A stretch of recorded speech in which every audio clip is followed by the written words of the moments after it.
자유를 다이어트하라. 다이어트하라는 말을 많이 들어보셨는데, 자유를 다이어트하라. 이제는 할 게 없어서 자유까지 다이어트하느냐 그렇게 생각할지 모르겠습니다. 이 다이어트라는 말이 무슨 뜻입니까? 그러니까 많이 쓰는데 무슨 뜻입니까? 물으면은 다이어트가 다이어트지 무슨 뜻입니까? 이렇게 대답하죠. 그래서 사전을 찾아보니까 이렇게 설명해 놨어요. 건강을 증진시키거나 체중을 줄일 목적으로 음식물을 조절하여 섭취하는 것.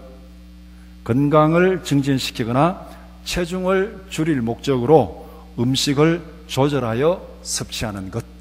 쉽게 말하면은 건강을 위해서, 체중 줄이기 위해서 먹고 싶은 거 안 먹는다 이 말입니다. 여러분들 예를 들어서 뭐 당뇨가 있다, 고혈압이 있다, 그러면은 먹고 싶은 거 있는데 안 먹는 거 많죠. 못 먹는 게 많습니다. 참는 거죠. 체중을 줄이려고 그러면은 먹고 싶은 대로 다 먹고는 체중을 줄일 수가 없습니다. 이렇게 본다면은 다이어트의 의미는 절제한다는 뜻입니다. 절제한다. 그래서 자유를 다이어트하라는 말은 자신의 자유를 절제하라는 뜻입니다.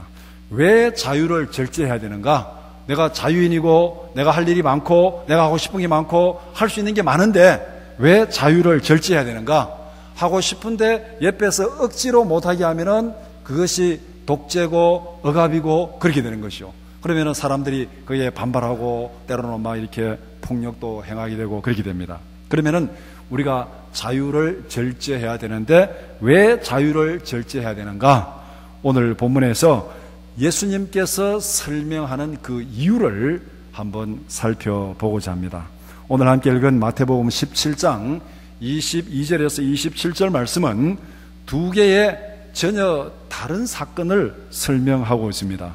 첫 번째는 예수님의 고난과 죽음을 말씀합니다. 22절에서 23절. 두 번째는 성전세를 내는 것을 얘기하고 있습니다. 24절에서 27절. 그래서 오늘 이 본문 말씀을 자유를 다이어트하라는 관점에서 함께 살펴보고자 합니다. 첫 번째는 예수님의 고난과 죽음입니다. 22절, 23절. 예수님의 고난과 죽음에 대해서 본문에서 예고하는데 마태복음에서 두 번째 예고입니다. 앞에 첫 번째는 베드로가 신앙을 고백한 후에 마태복음 16장 21절에서 이 말씀을 예고했습니다. 베드로의 신앙 고백이 무엇입니까? 주는 그리스도시요 살아계신 하나님의 아들입니다. 예수님은 하나님의 아들입니다. 이렇게 고백했어요. 그것이 예수님께서 듣고 싶었던 신앙 고백이고 그것이 예수님께서 가르치고 싶었던 신앙 고백입니다. 예수님은 하나님의 아들입니다. 이 고백이 딱 나오자 예수님께서 인자가 사람들에게 고난을 받고 죽임을 당하리라 그렇게 말씀을 했습니다. 하나님의 아들이 사람들에게 고난당한다. 하나님의 아들이 사람들에게 죽임을 당한다. 이 얘기를 한 거예요. 그러니까 베드로가 이해를 못한 거죠. 어떻게 하나님의 아들이 죽음을 당합니까? 어떻게 하나님의 아들이 고난을 당합니까? 그런 일은 없습니다. 했다가 사탄아 물러가라. 이렇게 지금 호된 책망을 들은 것이 앞에 16장의 사건입니다. 그 다음에 오늘 보면 22절, 23절에서 예수님께서 두 번째 똑같은 예고를 하십니다. 어떤 사건 후에 예고하십니까? 변화산 사건 후에 이 예고를 하고 있습니다. 변화산 사건이 어떤 모습입니까? 예수님께서 하늘의 영광을 보여준 겁니다. 영광스러운 모습으로 예수님이 변화되었습니다. 그리고 하늘에서 음성이 났습니다. 이는 내 사랑하는 아들이요 내가 기뻐하는 자라. 하나님의 아들로 말하면은 하나님이 예수님을 하나님의 아들로 확인시켜준 사건이 변화산 사건입니다. 앞에서 베드로가 예수님은 하나님의 아들입니다 고백했고, 변화산 사건은 하나님께서 하늘로부터 이는 내 사랑하는 아들이다 이렇게 확인시켜 주셨습니다. 그 이후에 예수님께서 무엇을 말하고 있습니까? 사람들 손에 넘겨져서 고난당하고 죽임을 당해야 하리라. 그러면은 요 두 번의 이 앞뒤가 딱 맞아 들어가죠. 하나님의 아들입니다, 죽음을 당하리라. 하나님의 아들이다, 죽음을 당하리라. 하나님의 아들이 사람들의 손에 넘겨져서 죽임을 당한다. 있을 수 있는 일입니까? 예수님의 자유와 능력의 관점에서 보면은 도저히 있을 수 없는 일이에요. 예수님의 능력이 어떤 분입니까? 예수님은 우주 만물을 창조하신, 말씀으로 창조하신 분이고, 그 다음에 바다에 풍랑이 일 때 잠잠하라 그러니까 풍랑이 잠잠하고, 죽은 자도 나오라니까 무덤에서 나오고, 귀신 들린 자가 사탄아 물러가라니까 나음을 받고, 병자들이 예수님이 기도하고 손을 얹으니까 낫고, 예수님 앞에 예수님이 하지 못할 게 뭐가 있습니까? 이 능력 있는 분, 예수님의 능력이 하늘과 땅을 창조하시고 이 땅의 모든 것을 할 수 있는 전지전능하신 분입니다. 그러면 전지전능하신 분에게는 자유가 얼마나 많겠습니까? 예수님에게서 할 수 없는 게 있습니까? 능력이 많다는 것은 자유가 많다는 거예요. 능력이 많다는 것은 자유가 많다는 것입니다. 이 말이 이해가 잘 안 되면 간단한 예를 하나 들어서 설명해 드릴게요. 어떤 분이 여러분들이 부모를 잘 만났든지 할아버지를 잘 만났든지, 이제 할아버지가 아들이 이제 손자 대학 간다고 예를 들어서, 우리 교인들 중에 그런 분들 있을런가 모르겠는데, 손자 대학 간다고 할아버지가 돈을 한 5억 주면서 너 차 사고 싶은 대로 사라. 그럼 아들이 손자가 어떻게 하겠습니까? 와, 땡 잡았다. 응? 뭐든지 자기 사고 싶은 거 다 살 수 있겠죠. 5억을 주면서 너 사고 싶은 대로 사라.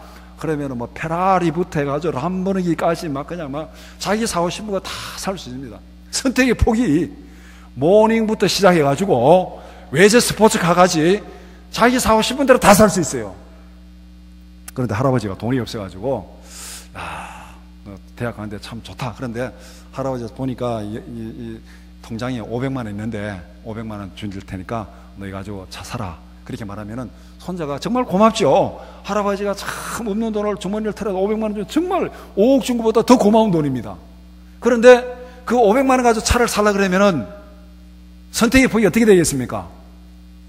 람보르기니, 페라리, 벤츠는 꿈에도 생각할 수 없는 것이고, 모닝 중에서 이제 몇 년씩을 사야 되는가부터 해가지고 이제 막 다니면서 이 대학교체 중고차 다니면서 보면서 이렇게 사야 되는 거죠. 그러니까 제가 말씀드리자면 포인트가 뭐냐면은 능력이 많으면은 자유가 많다는 겁니다. 돈이 많으면은 차를 살 때 선택의 폭이 많아요. 뭐든지 살 수 있어요. 돈이 적으면은 자유가 제한되는 거예요. 그래서 예수님의 그 능력 정도면은 자유가 엄청나게 많은 거예요. 그런데 이 예수님이, 하나님의 아들이 사람들에게 고난을 당하고 죽임을 당한다. 이것은 자유의 다이어트 정도가 아니라 자유의 완전 단식입니다. 자유의 포기입니다. 예수님은 왜 하나님의 아들로서 이런 자유와 권리를 포기하느냐? 그 이유가 뭔지를 잘 알아야 됩니다. 왜 하나님의 아들인데, 왜 전지전능하신 분인데 사람들의 손에 넘겨서 고난당하고 죽임을 당해야 되느냐? 이유는 죄인들을 구원하기 위해서. 예수님이 왜 십자가를 져야 됩니까? 십자가를 지고 대신 죽으심으로 죄인들을 구원하기 위해서. 이것은 한 단계 더 거슬러 올라가면은 예수님, 하나님의 아들을 이 땅에 보내신 아버지의 뜻이 무엇입니까? 예수님에게 사명을 주어서 보냈어요. 예수님이 하나님의 아들을 이 땅에 보낼 때 사명을 주었는데 그 사명이 뭐냐면은 죄인들을 위해서 대신 죽음을 당해라. 그래서 죄 가운데 있는 생명들을 구원해라. 이 사명을 주어서 예수님을 이 땅에 보냈습니다. 그러니까 예수님께서 십자가를 지는 것은 죄인들을 구원하기 위해서 십자가를 지는 것이고, 또 한 단계 더 올라가면은 하나님께서 맡기신 사명을 감당하기 위해서 십자가를 지는 거예요. 그러면은 예수님이 자기의 자유를 포기하는 이유가 무엇입니까? 하나님이 맡기신 사명을 감당하기 위해서. 하나님이 주신 사명을 위해서 자신의 권리와 자신의 자유를 포기한다. 이것이 자유의 최고의 다이어트입니다. 하나님이 맡기신 사명을 위해서. 그 사명을 위해서라면은 생명까지도 기꺼이 포기하겠다. 이것이 예수님의 사명이고 사명을 위한 예수님의 헌신입니다. 내일이 광복절이잖아요. 제가 어제 저녁에 이제 집에 들어가서 앉아있으니까 너무 더워가지고 정신이 없더라고요. 그래가지고 그냥 선풍기 틀어놓고 앉아가지고 잠시 TV를 틀었어요. TV를 켜니까 그게 나오는 그 방송이 뭐냐면은 서간도 망명한 사람들, 이제 8.15 특집인데, 나라가 빼앗기고 이 유림들이 열심히 공부를 하던 유림들이 나라를 찾기 위해서 서간도로 망명해가지고 거기에서 독립운동하고 거기에서 이 민족운동하는 그것을 이제 특집으로 쭉 방영하는 내용을 봤습니다. 그래서 굉장히 관심 있다 생각해가지고 이제 쭉 보았습니다. 봤는데 이 유림들이 열심히 공부하고 학문을 하다가 나라가 빼앗기니까 거기에 우국청정이 불타가지고 이 모든 재산을 다 정리하고 가족들을 데리고 압록강을 건너서 이 중국 땅으로 가서 거기에서 나라를 찾겠다고 독립운동하고 그 다음에 청년들을 가르치고 그렇게 하는 그것을 쭉 방영을 해줍니다. 그 유림들이 정말로 유학을 제대로 공부했다면은 군사부일체잖아요. 군사부일체. 나라를 빼앗기면은 그 나라의 백성된 자로서 당연히 나라를 찾기 위해서 생명까지도 바쳐야 되는 것이 그 유림들이 배운 학문대로 살아가는 거예요. 그러니까 그들은 사명을 위해서 자기의 모든 걸 다 포기하는 거예요. 일신상의 안락을 다 포기하고 그 다음에 고향도 등지고 그분들이 써놓은 시들을 보여주는데 이 고향을 떠날 때 제일 힘든 게 뭐냐면 조상의 묘를 떠난다는 게 이게 정말 자기들에게 힘든 일이에요. 조상의 묘를 떠난다는 게 유림들에게는 그게 제일 힘든 일이죠. 그럼에도 불구하고 나라를 찾겠다는 사명감 때문에 그 일을 한다는 거. 그러니까 우리가 예수를 믿는 걸 떠나서 일반적으로 살아가는 사람들도 사명을 위해서 생명을 바치잖아요. 사명을 위해서. 국가를 위해서 생명을 바치는 사람들 우리가 이 국가를 위한 충신이라 그러잖아요. 애국지사라 그렇게 얘기하잖아요. 예수님이 오늘 여기서 말하는 게 바로 그것입니다.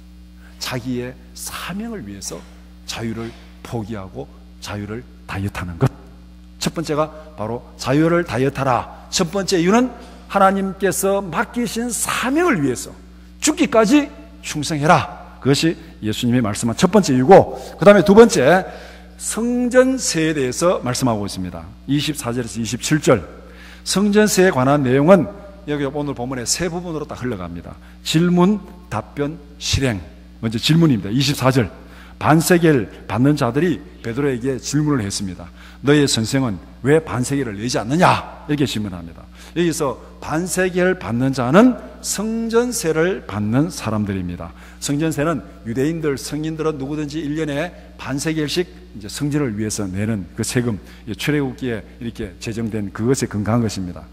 그래서 성전세는 로마에 내는 국세와는 다른 것입니다. 그래서 이 반세겔 받는 자는 복음서에 나오는 세리들과는 다른 사람들입니다. 세리들은 로마를 위해서 세금을 걷어서 로마에 돈 보내는 사람들이 세리들이고, 성전세 받는 사람들은 이 세금을 받아가지고 성전을 관리하고 유지 보수하고 그 다음에 이 그 종교 관리들 이 단체를 이렇게 유지하는 그런 데 사용되는 것. 그러니까 이것은 유대인들의 자치세입니다. 자치세. 그래서 반세겔을 받는 자들은 로마의 권력 아래서 일하는 사람들이 아니고 대제사장의 관할 아래서 일하는 사람들이 반세겔 받는 자들, 그렇게 이해를 하면 됩니다. 그러면은 예수님께서 사역하면서 바리새인들과 충돌이 생기고 제사장들과 충돌이 생깁니다. 그러면은 반세겔 받는 자들은 제사장의 관할 하에서 일하는 사람들입니다. 그러니까 이 반세겔 받는 자가 베드로에게 질문한 의도가 뭐냐면은 그냥 성전세 내라 그러면은 당신 성전세 내라, 예수님 성전세 내세요 이렇게 하면 되는데 왜 너의 선생은 반세겔을 내지 않느냐, 이렇게 공개적으로 지금 이제 공개 질문을 하고 있습니다. 이것은 다시 말하면은 성전세를 내지 않는 예수님의 태도를 공개적으로 문제 삼겠다는 것입니다. 제사장의 수하에서 일하는 사람이 지금 예수님이 성전세를 안 내니까 그 왜 안 내느냐, 내라 하는 것도 아니고 왜 안 내느냐 하고서 이제 사람들에게 공개하는 것이죠. 간단히 말하면은 예수님이 성전세를 내지 않는 것은 성전을 무시하는 것 아니냐, 이 얘기입니다. 성전세를 내지 않는 것은 성전을 무시하는 것 아니냐.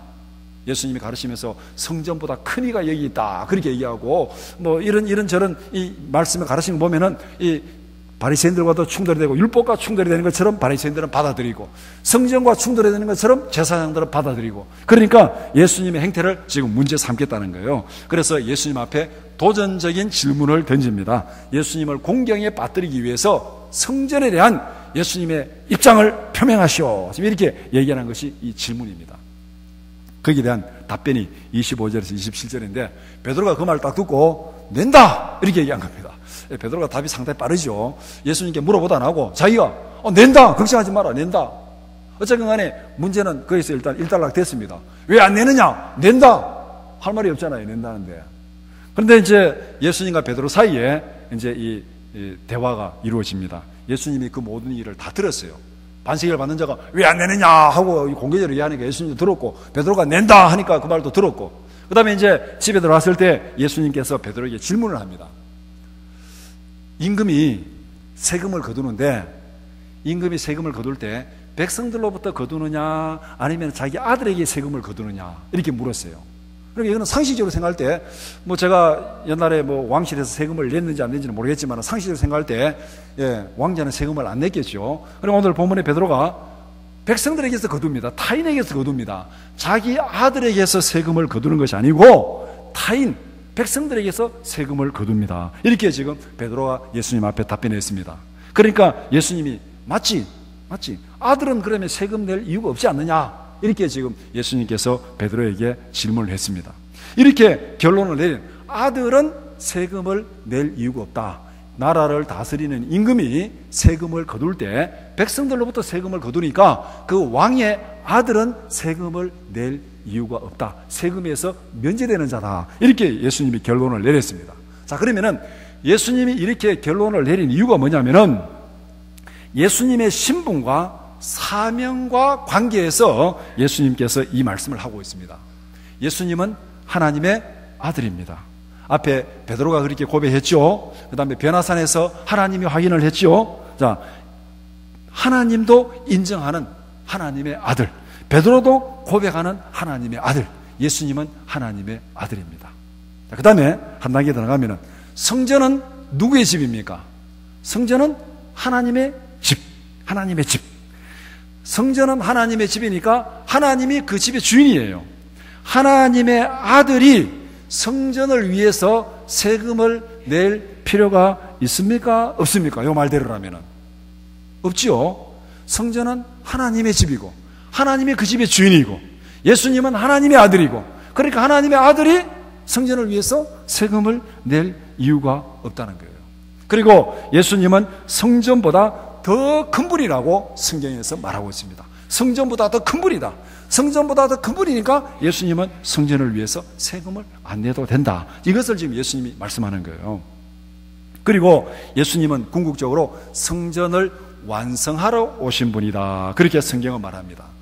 성전은 예수님의 그림자입니다.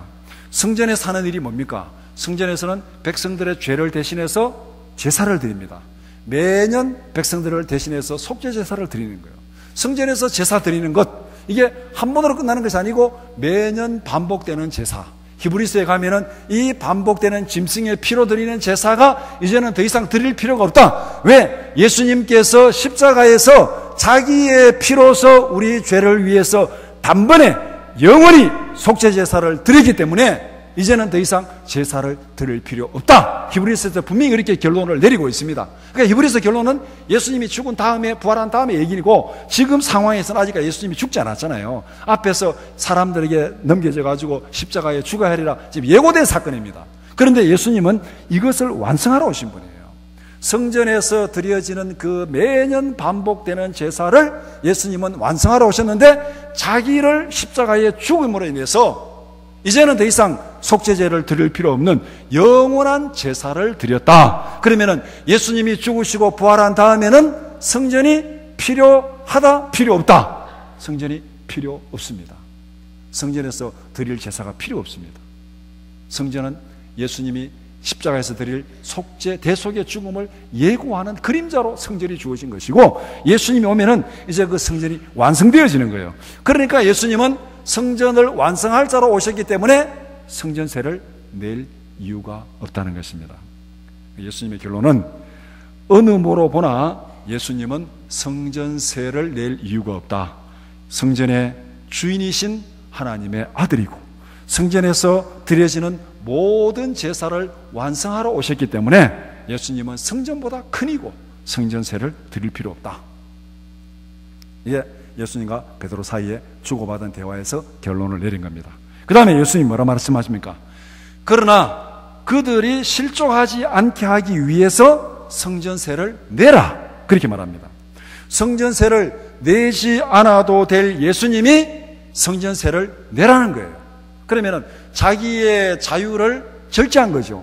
세금을 내지 않을 자유가 있습니다. 세금을 내지 않을 권리가 있습니다. 그런데도 세금을 내는 거예요. 자기의 자유를 절제하는 것입니다. 자기의 권리를 포기하는 것입니다. 그리고 성전세를 내는 거예요. 예수님이 자유를 절제하고 세금을 내는 이유가 무엇입니까? 그들이 실족하지 않기 위해서, 그들이 실족하지 않게 하기 위해서 세금을 내라. 그들이 누굽니까? 이 무리들, 반세계를 받는 자들, 대제사장들, 이 사람들입니다. 이 사람들은 아직까지 예수님이 누구인지 깨닫지 못했습니다.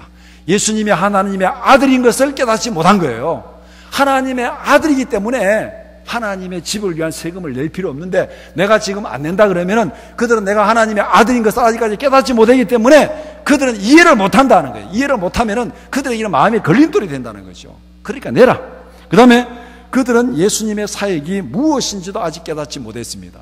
예수님께서 이 땅에 오셔서 십자가를 지심으로써 영원한 속죄제사를 드리러 오신 그분인 줄을 아직까지 깨닫지 못한 거예요. 그러니까 예수님이 성전세를 내지 않는다 그러면은 그 사람들은 이해를 하지 못하고 왜 안 내느냐고 시비 걸 것이고 문제 삼을 것이고, 그들이 이렇게 여러 가지 잡음들이 생긴다. 그러니까 내라고 예수님이 말씀합니다. 예수님은 왜 자유를 다이어트 하십니까? 아직까지 깨닫지 못한 자들이 실족하지 않게 하기 위해서 세금을 내라는 거예요. 예수님께서 죽으시고 부활하시기까지는 사소한 일로 문제를 만들지 말라는 거예요. 예수님의 사역에 불필요한 걸림돌을 만들지 말라는 것입니다. 예수님이 제시하신 행동 원칙은 이것입니다. 덕을 세우기 위해서 자유를 절제하라. 앞에서 이 말씀한 원칙은 하나님께서 맡긴 사명을 위해서 자유를 절제하라. 그 다음에 두 번째, 이 성전세를 내는 문제에 대해서 마지막 결론은 덕을 세우기 위해서 자유를 절제하라. 이 말은 우리가 오늘 우리에게 한번 실제 생활에 적용을 해보면은 우리가 정말 생명을 걸고 싸워야 될 문제가 있습니다. 생명을 걸고 싸워야 될 문제가 있고, 그 다음에 막 그거 돼도 좋고 안 돼도 좋고 이런 것들이 있습니다. 그리고 우리가 이걸 흔히 말할 때 본질적인 문제와 비본질적인 문제라 그렇게 얘기합니다.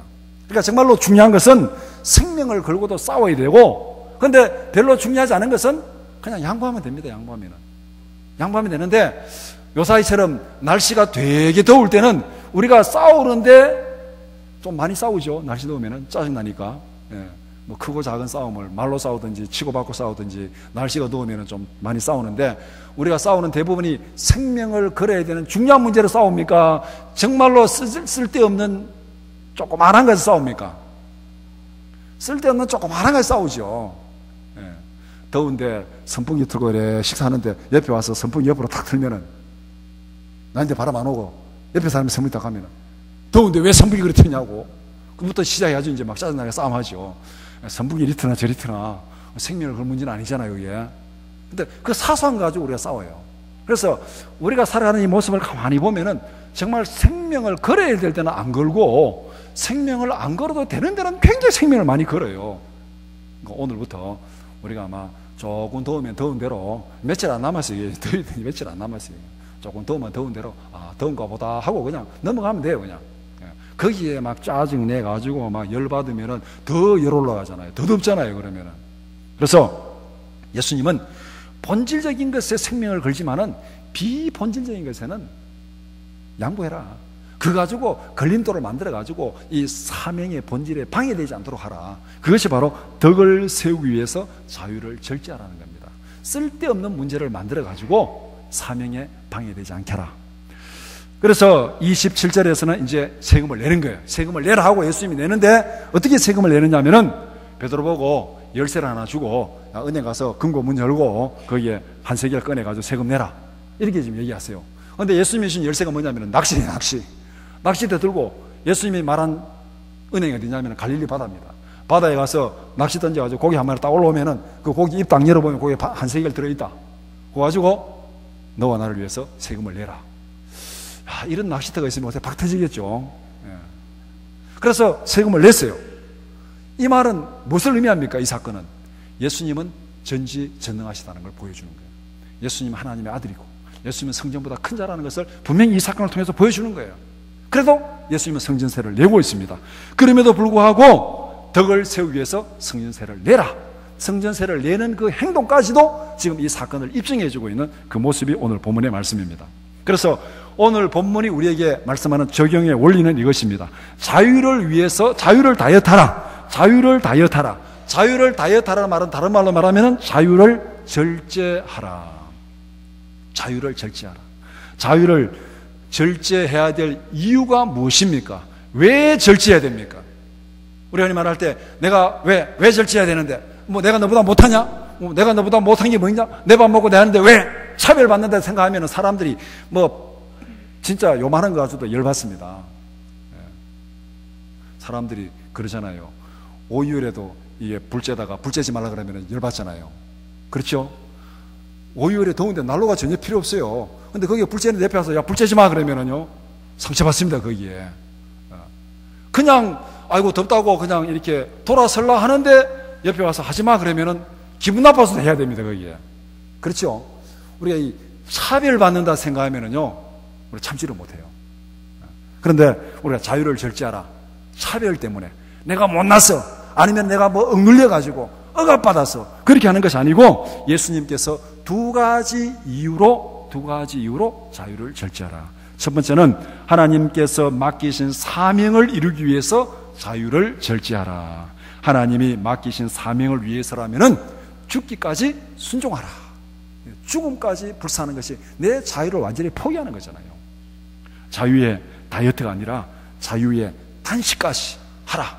이것이 예수님께서 제자들에게 말씀하는 내용이야. 그래서 누구든지 나를 따르려거든 자기 십자가를 지고 나를 따르라. 이것이 하나님께서 맡기신 사명을 위해서라면 생명까지도 포기하라. 이것이 우리의 자유의 절제 첫 번째. 두 번째는 공동체의 덕을 세우기 위해서 자유를 절제하라. 아직까지 깨닫지 못한 자들에게 걸림돌이 되지 않기 위해서 자유를 절제하라. 사소한 일로 사역의 방해를 받지 않기 위해서 자유를 절제하라. 깨닫지 못한 자들이 걸림돌이 되지 않기 위해서. 이것이 공동체의 덕을 세우기 위해서 자유를 절제하라. 오늘 우리가 이 신앙생활을 하면서 교회에서 믿음이 좋다고 생각하는 분들, 또 교회에서 앞선 분들, 또 교회에서 중직을 맡았다고 생각하는 분들이 자유를 절제하면서 본을 보여야 될 이유가 여기에 있습니다. 적어도 성경에서 말씀하고 있고 교회에서 말씀하고 있는 그 내용에 내 자유인데 이런 얘기를 하지 마세요. 내 자유인데. 예수님은 분명히 말씀합니다. 덕을 세우기 위해서, 공동체 유익을 위해서 자유를 절제하라. 자유를 절제하라. 믿음이 약한 자들이 거기서 혹시 상처받고 걸림돌이 되면 안 되니까 덕을 세우기 위해서, 성도를 세우기 위해서는 내 자유지만은 할 수 있는 권리가 있지만은 포기하고 절제하라. 분명히 말씀합니다. 이런 예수님의 원리를 나중에 바울 사도는 고린도서에 가서 이렇게 설명합니다. 고린도전서 8장 9절에서 13절 말씀. 그런즉 너희의 자유가 믿음이 약한 자들에게 걸려 넘어지게 하는 것이 되지 않도록 조심하라. 지식이 있는 내가 우상의 집에 앉아 먹는 것을 누구든지 보면 그 믿음이 약한 자들의 양심이 담력을 얻어 우상의 제물을 먹게 되지 않겠느냐. 그러면 내 지식으로 그 믿음이 약한 자가 멸망하나니 그는 그리스도께서 위하여 죽으신 형제라. 이와 같이 너희가 형제에게 죄를 지어 그 약한 양심을 상하게 하는 것이 곧 그리스도에게 죄를 짓는 것이니라.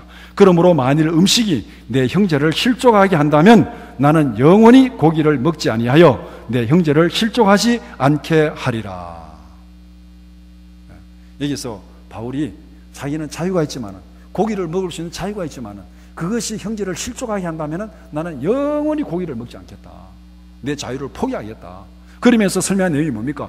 내가 만약에 이 고기를 먹는 것에 대해서 다른 사람이 실족해가지고 우상숭배하고 거기에 죄에 빠지면은 결국은 나는 그리스도에게 범죄하는 것이다. 그리스도에게 범죄하는 것이다. 성도를 실족하게 하는 것은 그 성도에게 범죄하는 것이 아니고 그리스도에게 범죄하는 것이다. 이렇게 바울이 말씀하고 있습니다.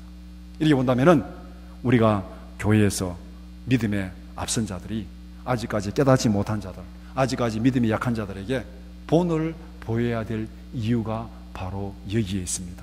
우리가 본을 보이지 못함으로 인해서 그들이 실족하고 그들이 상처받으면 결국은 우리는 그리스도의 몸을 해치는 자가 되는 것이고 결국은 그리스도에게 범죄하는 자가 된다. 이 말씀을 하는 제 자신이 가장 지금 마음에 부담을 느끼고 있는 말씀입니다. 다이어트하는 목적이 뭡니까? 우리가 다이어트하는 목적, 건강을 증진시키거나 체중을 줄일 목적으로 음식물을 조절하여 섭취하는 것, 이것이 다이어트하는 거예요. 건강을 위해서 먹고 싶은 것 먹지 않고 참는 겁니다. 그래서 제가 일상생활에 늘 느끼는 게, 제가 제일 안 되는 게 과식하는 게 제일 안 돼요. 과식을 하지 말아야지. 내가 다짐하는데 매일매일 과식을 합니다. 먹고 나서 한 20분만 지나면 너무 많이 먹었네. 이게 안 돼요. 이게 제가 이 음식을 먹는 이 습관을 고쳐야 되는데, 제가 아침 딱 먹으면 점심 먹을 때까지 일체 중간에 아무것도 안 먹습니다. 점심 먹으면 저녁 먹을 때 일체 아무것도 안 먹어요. 배가 고플 때 먹잖아요. 배가 고플 때 먹으니까 또 음식 속도가 옛날부터 또 단련된 속도가 있어서 굉장히 빨리 먹잖아요. 예전에 밥을 비벼가지고 형제들 여러 명 숟가락 쥐고 시작하면은 빨리 못 먹으면은 먹을 것도 없어요. 그러니까 들고 있다가 밥 다 비빌 때 들고 준비하고 있다가 먹으라 그러면은 그때부터 막 전쟁 치듯이 먹어야 됩니다. 그래서 속도가 상당히 빠르거든요. 배가 엄청 고픈데 빨리 먹으니까 포만감이 옵니까? 이게 안 오잖아요. 올 때까지 먹어요. 먹고 나면 나중에는 한 20분 지나면요, 이게 진짜 이제 막 난리 나는 거예요. 이게 이 일을 지금 계속 반복하고 있습니다. 바보같이. 그래서 음식을 절제하는 자는요, 다른 것도 다 절제할 수 있습니다. 제가 내린 결론입니다. 진짜 먹고 싶어 있는데 먹으면 안 되지 하고 손가락 딱 놓을 수 있는 사람은 다른 거 다 절제할 수 있어요. 먹으면 안 되는데 하고 먹는 사람은요, 다른 것도 절제를 못 해요. 이거 먹으면 안 되는데 하고 계속 먹어요. 먹으면 안 되는데 계속 해요. 내일부터 하지 뭐. 내일부터. 이 사람은 다른 것도 절제가 안 돼. 먹으면 안 되는데 하고 손가락 딱 놓을 수 있는 사람. 그래서 절제 훈련은 먹는 것부터 해야 됩니다. 자유를 다이어트하는 목적, 맡겨진 사명을 위해서, 공동체 유익을 위해서, 덕을 세우기 위해서 자유를 절제하라. 이것이 오늘 본문에서 예수님께서 말씀한 내용입니다. 그래서 오늘 이 말씀을 딱 마음에 새기고 하나님을 사랑하고 이웃을 사랑하는 마음으로 우리가 자유를 절제해야 됩니다. 그래서 자유를 절제하는 대원칙은 사랑으로 하라. 사랑으로 하라. 그러면 어떻게 하는 것이 사랑으로 하는 것입니까? 사랑이 뭐예요? 눈물의 씨앗이에요. 성경에 고린도전서 13장에 보면 사랑의 개념을 많이 말하고 있는데 이렇게 한마디로 말할 수 있습니다. 사랑은 자기의 유익을 구하지 아니하고 남의 유익을 구하는 것. 이게 사랑이에요. 그래서 흉년에 부모는 굶어 죽고 자식은 어떻게 죽어요? 뱉어져 죽는다. 흉년에 부모는 굶어 죽고 자식은 뱉어져 죽는다. 이게 진짜 사랑이에요. 고린도전서에 말한 사랑이 바로 이 사랑이잖아요. 사랑은 자기의 유익을 구하지 않고 남의 유익을 구하는 거. 부모가 자식을 사랑합니다. 흉년에 먹을 것이 없어요. 그러니까 자식은 먹으라는 거예요. 그러면 엄마는 그러면 나는 안 먹어도 돼. 그래서 어떤 분이 이렇게 고백해놓은 글을 보니까 엄마는 안 먹어도 된다는 거 이제서야 알았다고. 그게 진짜가 아니라는 거를 나중에 자기가 나이 들어보니까 그게 아니었다는 것을 알았다고. 인터넷에 보면은 엄마는 그래도 되는 줄 알았다 뭐 이렇게 여러 가지 써놓은 글을 한번 여러분 읽어보신 적 있겠죠. 엄마는 그래도 되는 줄 알았다. 엄마는 그래도 되는 줄 알았다. 엄마는 그래도 되는 줄 알았다. 제가 기억은 다 못하겠는데 쭉 써놓고 나중에 결론이 엄마는 그래도 안 되는데. 그래서 흉년에 바로 부모가 자식을 사랑하니까 엄마는 안 먹어도 돼. 너는 먹어. 그래서 자식은 배고프니 자꾸 먹으니까 뱉어져 죽고 부모는 굶어 죽고. 이게 사랑입니다. 사랑은 자기의 유익을 구하는 것이 아니고 남의 유익을 구하는 것. 자, 그러면은 성경에 하나님을 사랑하라, 이웃을 사랑하라, 하나님을 사랑하라, 자기의 영광을 구하지 아니하고 하나님의 영광을 구하는 것. 이웃을 사랑하라, 자기 이익이 아니라 이웃의 유익을 구하는 것. 이것을 위해서 바로 자유를 다이어트하라. 하나님을 사랑하라. 하나님을 사랑하기 위해서 어떻게 됩니까? 하나님께서 맡겨주신 그 기뻐하시는 사명에 우리 자신을 헌신하라. 이웃을 사랑하라. 공동체 덕을 위해서 나의 모든 것을 희생하라. 이것이 오늘 본문이 우리에게 내린 결론입니다. 하나님을 사랑하고 이웃을 사랑하는 일에 자신의 자유를 절제하고 활용하고 사용할 줄 아는 우리 모든 성도들이 되기를 축복합니다. 기도드리겠습니다. 그러하신 아버지 하나님, 우리를 죄에서 구원하여 주시고 하나님의 자녀 삼아 주시고 하나님의 아들의 권세를 우리에게 주셨습니다. 우리가 자유인입니다. 우리가 권세를 가졌습니다. 그러나 이 자유와 권세를 하나님을 사랑하고 이웃을 사랑하는 일에 잘 사용할 줄 아는 저희들 되게 하여 주시옵소서. 예수님의 이름으로 기도드리옵나이다. 아멘.